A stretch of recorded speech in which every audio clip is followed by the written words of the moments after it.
This is my bias coin toss machine.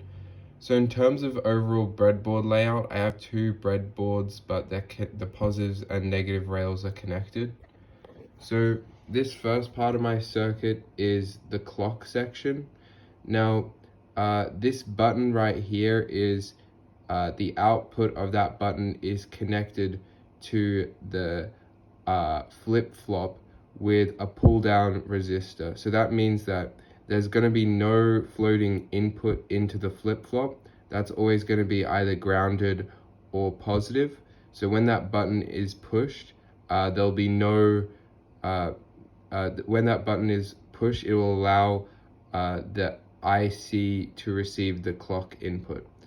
So we've got two NAND gate here, which is the next state logic.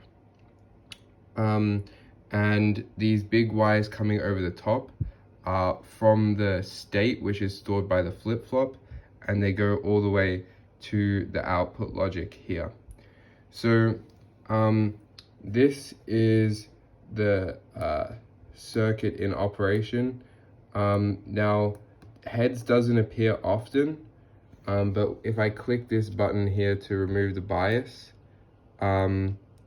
we get a bit of tails and a bit of heads evenly. So yeah, and I can change the frequency by replacing this capacitor. I just found the capacitor is easier to replace.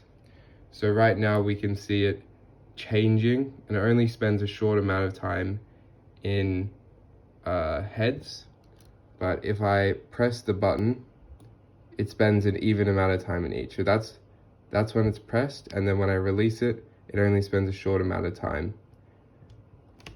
Okay, that's it.